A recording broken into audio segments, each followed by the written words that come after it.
जय जगन्नाथ। नमस्कार दर्शक बंधु, आज राशिफल कार्यक्रम को आपण मानक स्वागत। आज हेउछि भाद्रव मास 9 दिन अगस्ट 25 तारीख रविवार। आज तिथि नक्षत्र है भाद्रव कृष्ण पक्ष षष्ठी तिथि दिन 10टा 14 पर्यंत रहुछि। द्विजा नक्षत्र राति 9टा 52 पर्यंत रहुछि। मेष चंद्र राति 3टा 32 पर्यंत रहुछि। आजिर घात चंद्र मेष राशि। आजिर निषिद्ध खाद्य षष्ठी और रविवार जोगु आमिष ब्रीही मसूर अदा निम्ब दुग्ध द्रव्य और दिवा 10टा 1 पर ताल भोजन निषेध। और आजिर शुभ बेला प्रातरु दिवा 6टा 19 मध्य पुणी संध्या 6टा 54 पर 7टा 42 मध्य इथिला। आज दिन विषय रे आसंत जानिबा आपण मानकर समस्त 12टी राशि राशिफल विषय रे। प्रथमे जानिबा मेष राशि विषय रे। जीवन साथी सहित संपर्क भल रहिबो। विदेश रे रहुतिबा लोक माने घर को आसी पारिबे। प्रेमिक सहित समय अतिबाहित हेबो। जदि आपण संतान मानक पई चिंतित अछंती तेबे आपणकर विश्वस्त लोकों सहित आलोचना करी निष्पत्ति नियंतु। शत्रु माने व्यवसाय रे सक्रिय रहिबे। धार्मिक यात्रा पाई प्रस्तुत होई पारंती। अतीत रे करा जायथिबा अर्थ विनियोग लाभदायक हेबो। किछि दायित्व एवं गुरुत्वपूर्ण कार्य भल भाव परिचालित हेबो। विपद और बंधक कार्यरु दूरे रुहंतु। लोक माने आपणकर सृजनशीलता द्वारा प्रभावित हेबे। आज आपणकर मन द्रुत गति रे काम करिबो, जहाकू तुमे भविष्यतर योजना प्रस्तुत करिबारे व्यवहार करिबे। आपणकर आचरण रे परिवर्तन आनंतु। पारस्परिक बुझामणा माध्यम रे पारिवारिक विवादर समाधान हेबो। कर्मक्षेत्र रे कर्मचारींकर सहयोग रहिबो। जीविका रे नूतन उच्च प्रतिष्ठा हेबो। ऋतु अनुଯାयी आपण टिके हालुका अनुभव करि पारंती। तेणु आपणकर खाद्यर विशेष जत्न नियंतु एवं किछि जोग करंतु। व्यवसाय सहित जड़ित लोकों पाई एक भल राशि अछि। इतिला मेष राशि विषय रे। आसंतु जानिबा वृष राशि विषय रे। आज पारिवारिक स्तर रे सुख रे वृद्धि घटिबो। आपणकर भावप्रवण समर्थन पाई पारिबे। सांग एवं परिवार सहित विवाद हेबार संभावना अछि। कोर्ट कचेरी कार्य रे सावधान रुहंतु किंबा संभव हेले आज यहाकू स्थगित रखंतु। विनियोग सहित जड़ित कौनसी कार्यरु दूरे रुहंतु। मनोरंजन पाई खर्च करिवार संभावना अछि। सामाजिक एवं सामूहिक कार्य पाई लोकों को भेटिबे। आपण सतेज एवं शक्तिशाली अनुभव करिबे। बेरोजगारी पाई रोजगार रो सुजोग उपलब्ध हेबो। परिवार रे पिता मातांकर समर्थन रहिबो। आपणकर मांक ठारू आपण आशीर्वाद प्राप्ति हेबे। एही राशिर लोक माने सांबादिक अटंती। सेमाने एही क्षेत्र रे आगो को बढ़िबा पाई नूतन सुजोग पाइबे एवं समाज रे सेमानकर नाम बढ़िबो। आपणकर व्यवसाय सहभागी मानक सहित विवादर संभावना रहिबो। जीवन साथींक ठारू सहयोग एवं लाभ हेबार संभावना अछि। एतला वृष राशि विषय रे। आसंतु जानिबा मिथुन राशि विषय रे। आपण नूतन व्यवसाय किंबा चाकरी ऑफर पाई पारिबे। शिक्षा चाकरी एवं व्यवसाय क्षेत्र रे आपण एक बड़ खबर पाइबार संभावना अछि। आपण नूतन आयर उच्च पाइबे। यह आर्थिक स्थिति रे उन्नति आनिबो। जे कोनसी कार्य समाप्त करिवारे पति पत्नींकर परामर्श उपयोगी रहिबो। प्रेमिक प्रेमिकांक पाई दिनटी अति भल। आपण अन्य मानक उन्नति पाई जेते अधिक काम करिबे, आपण आपणक जीवन रे सेते शीघ्र अग्रगति करिबे। स्वास्थ्य रे उन्नति हेबार संभावना अछि। जने महिला बंधुक सहाय्य रे आपणकर योजना फलप्रद हेबो। आपणकर आर्थिक दिग भल हेबो। स्वास्थ्य रे उन्नति हेबार संभावना अछि। प्रेमी जुगल परस्पर को उपहार देबे। यह संपर्क को आहुरी मजबूत करिबो। पितामातांक सहयोग रे प्रगतिर रास्ता आपणक पई खोलिबो।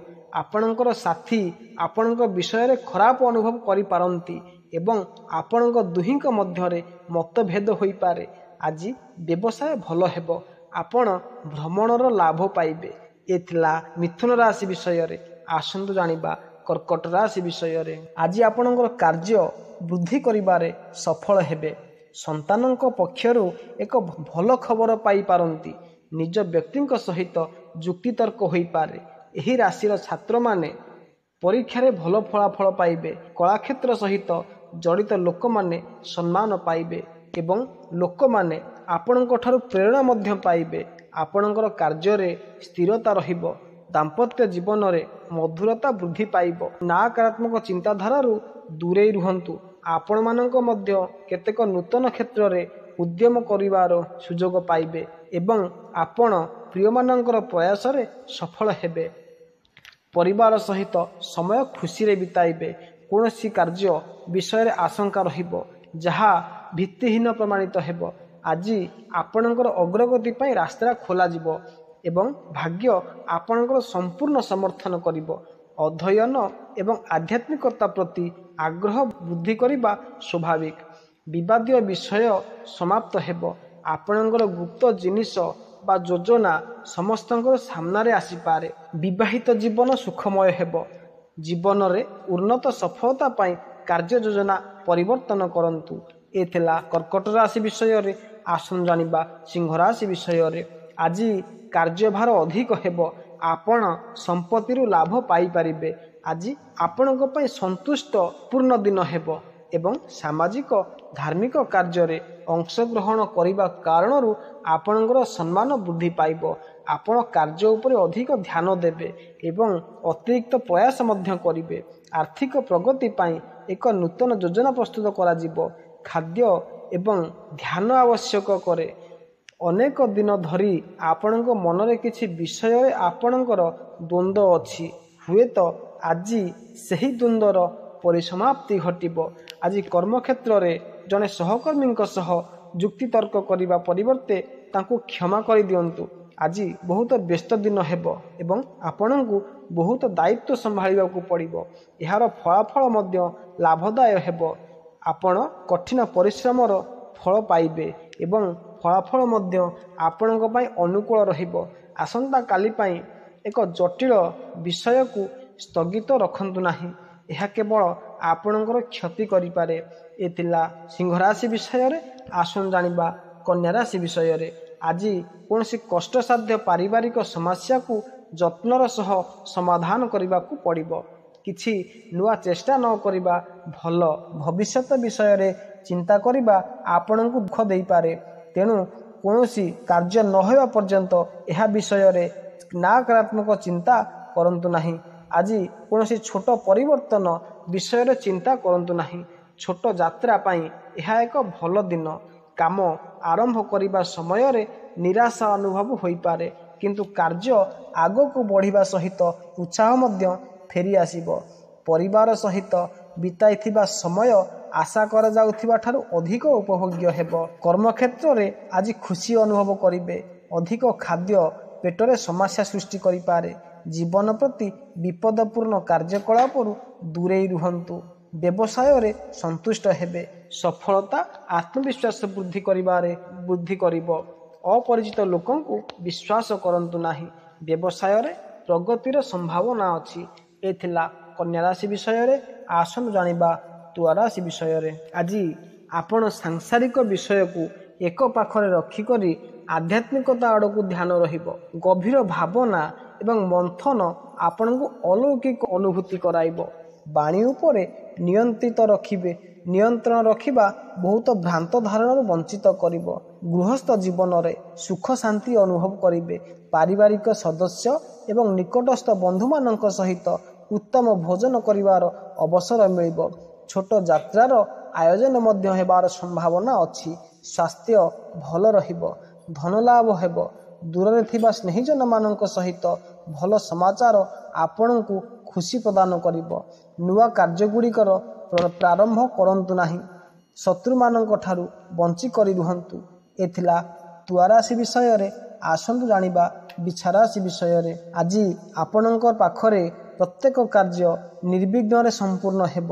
ନକାରାତ୍ମକ ବିଚାର ଆପଣଙ୍କ ଉପରେ ପ୍ରଭାବ ନ ପକାଉ ଏହାର ଧ୍ୟାନ ରଖିବେ।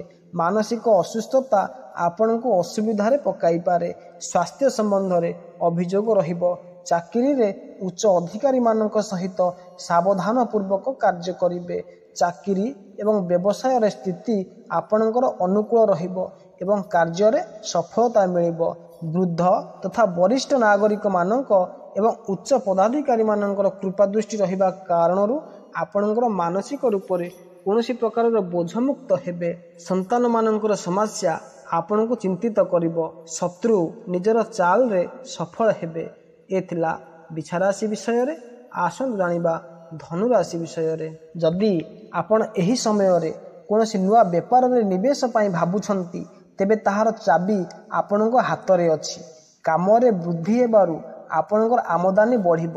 ନୂଆ ଉଦ୍ୟମ କିମ୍ବା ବ୍ୟବସାୟ ଗୁଡ଼ିକ ସହିତ ସମ୍ପର୍କିତ ମୌକା ମିଳିବ। ସେହିପରି ବିଦେଶ ସମ୍ବନ୍ଧରେ ଆପଣଙ୍କୁ ଆର୍ଥିକ ଲାଭ ମିଳିବାର ସମ୍ଭାବନା ଅଛି। ଏବେ ମାତା ପିତାଙ୍କର ଅନାବଶ୍ୟକ ସମ୍ବନ୍ଧ ବିଗିଡ଼ିବାର ସମ୍ଭାବନା ଉତ୍ପନ୍ନ ହୋଇପାରେ ତଥା ଘର ପରିବାରରେ ଭାଇ ବନ୍ଧୁ ଇତ୍ୟାଦିଙ୍କ ମଧ୍ୟରେ ସମ୍ବନ୍ଧ ବିଗିଡ଼ିପାରେ। କୌଣସି ପ୍ରକାରର ସମସ୍ୟା ଗୁଡ଼ିକୁ ନିପଟାଇବା ପାଇଁ ପ୍ରୟାସ କରନ୍ତୁ। ଏବେ ଆପଣଙ୍କୁ ପ୍ରେମ ଜୀବନରେ ଭଲ ମନ୍ଦ ଦୁଇ ପ୍ରକାରର ଅନୁଭବ ପ୍ରାପ୍ତି ହେବ। କୌଣସି କଥାକୁ ନେଇକରି ସାଥୀ ଆପଣଙ୍କ ଠାରୁ ନାରାଜ ହୋଇପାରେ। ଏହି ସମୟରେ ଆପଣଙ୍କୁ ନିୟନ୍ତ୍ରଣ ଏବଂ ଧୈର୍ଯ୍ୟର ସହିତ କାମ କରିବାକୁ ହେବ। ବର୍ତ୍ତମାନ ସମୟରେ ଆପଣ ଶୀର୍ଷରେ ପହଞ୍ଚିବା ପ୍ରାୟତଃ ସ୍ଥିର ଲାଗୁଛି। ଯଦି ଆପଣଙ୍କ କାର୍ଯ୍ୟ କୌଣସି ବିଦେଶୀ ସ୍ରୋତରେ ଯୋଡ଼ି ହୋଇଛି ତେବେ ଆପଣଙ୍କୁ ଲାଭ ମିଳିପାରେ। ଆପଣ ଉର୍ଜାରେ ରହିବେ। ଅବଶ୍ୟ ବର୍ଷ ମଧ୍ୟରେ ଆପଣଙ୍କୁ ପେଟ ସମ୍ବନ୍ଧିତ ସମସ୍ୟାର ଅଭିଯୋଗ ରହିପାରେ। ଉତ୍ତମ ସ୍ୱାସ୍ଥ୍ୟ ଜନିତ ଭୋଜନ ଗ୍ରହଣ କରନ୍ତୁ ଏବଂ ସ୍ୱାସ୍ଥ୍ୟ ଭଲ ରହିବା ପାଇଁ ପର୍ଯ୍ୟାପ୍ତ ଶୟନ କରନ୍ତୁ। ଏ ଥିଲା ଧନୁରାଶି ବିଷୟରେ। ଆସନ୍ତୁ ଜାଣିବା ମକର ରାଶି ବିଷୟରେ। ଆଜିର ଦିନ ସମସ୍ତ ପ୍ରକାରର ଲାଭପ୍ରଦ ଅଟେ। ସାମାଜିକ କ୍ଷେତ୍ରରେ ଆପଣ ଅଧିକ ସକ୍ରିୟ ରହିବେ ଏବଂ ଏହାର ଫଳସ୍ୱରୂପ ମାନ ପ୍ରତିଷ୍ଠାରେ ମଧ୍ୟ ବୃଦ୍ଧି ହେବ। ବିବାହ ଉତ୍ସୁକ ମାନଙ୍କୁ ଅନୁକୂଳ ଜୀବନସାଥୀ ମିଳିବାର ଦିନ। ଆନନ୍ଦରେ ମଧ୍ୟ ଅଭିବୃଦ୍ଧି ହେବ। ଚିନ୍ତାଶୀଳ ମନକୁ ନିୟନ୍ତ୍ରଣରେ ରଖିବେ। କ୍ରୋଧର ମାତ୍ରା ବଢ଼ିଯିବା କାରଣରୁ କାହା ସାଥିରେ ଉଗ୍ର ଚର୍ଚ୍ଚା କିମ୍ବା ବିବାଦ ନ ହେଉ ମନରେ ବ୍ୟଗ୍ରତା ରହିବ। ସେଥିପାଇଁ ଆଧ୍ୟାତ୍ମିକତାର ଆଶ୍ରୟ ନେଲେ ମନ ଶାନ୍ତ ହେବ। ପ୍ରେମ ପ୍ରସଙ୍ଗ ପାଇଁ ବର୍ତ୍ତମାନ ସମୟରେ ମିଶ୍ରିତ ରହିବ। ଏହି ସମୟ ଆପଣ ନିଜର ପ୍ରେମ ଜୀବନକୁ ନେଇକରି କିଛିଟା ଭ୍ରମର ସ୍ଥିତିରେ ରହିପାରେ। ନିଜର ସମ୍ପର୍କକୁ ନେଇକରି ଆପଣଙ୍କ ମନରେ କୌଣସି ପ୍ରକାରର ଶଙ୍କା ରହିବ। ଆପଣଙ୍କର ଆର୍ଥିକ ସ୍ଥିତିକୁ ମଜବୁତ ହେବା ପାଇଁ ଭାଗ୍ୟ ଆପଣଙ୍କର ସମ୍ପୂର୍ଣ୍ଣ ସାଥ ଦେବ। ଅବଶ୍ୟ ଏହି କଥାରେ ମଧ୍ୟ ଧ୍ୟାନ ରଖିବେ କି ଭାଗ୍ୟ ସେହି ଲୋକମାନଙ୍କର ସାଥରେ ରହିବ ଯେଉଁମାନେ କଠିନ ପରିଶ୍ରମ କରିଥାନ୍ତି। ଖାଦ୍ୟରୁ ଦୂରେଇ ରଖନ୍ତୁ ଓ ନିୟମିତ ବ୍ୟାୟାମ କରି ରୁହନ୍ତୁ। ଏ ଥିଲା ମକର ରାଶି ବିଷୟରେ। ଆସନ୍ତୁ ଜାଣିବା କୁମ୍ଭ ରାଶି ବିଷୟରେ। ଆଜିର ଦିନ ସମସ୍ତ ପ୍ରକାରରେ ଆପଣଙ୍କ ପାଇଁ ଲାଭଦାୟୀ ଅଟେ। କୌଣସି ପ୍ରକାରର କାର୍ଯ୍ୟ ଆପଣଙ୍କ ଦ୍ୱାରା ପୁରା ହେବ। ବ୍ୟବସାୟରେ ଉଚିତ ଆୟୋଜନ ଦ୍ୱାରା ବ୍ୟାପାର ବୃଦ୍ଧି କରିପାରିବେ। ଉଚ୍ଚ ଅଧିକାରୀଗଣ ଆପଣଙ୍କର କାର୍ଯ୍ୟରେ ପ୍ରଶଂସାରେ ଆନନ୍ଦପୂର୍ବକ କରିବେ। ଘରର ବାତାବରଣ କଳୁଷିତ ହେବ ଓ ଧନର ଅଧିକ ଖର୍ଚ୍ଚ ନ ହେଉ ଏହାର ଧ୍ୟାନ ରଖିବେ। ଆର୍ଥିକ ସ୍ଥିତି ମଧ୍ୟ ପୂର୍ବରୁ ସାମାନ୍ୟ ହୋଇପାରେ। ସନ୍ତାନମାନଙ୍କର ଆବଶ୍ୟକତାକୁ ସମ୍ପୂର୍ଣ୍ଣ କରନ୍ତୁ। ଯଦି ସେ କୌଣସି ପ୍ରକାରର ଜିଦି କରନ୍ତି ତେବେ ତାହାକୁ ପ୍ରେମରେ ବୁଝାନ୍ତୁ।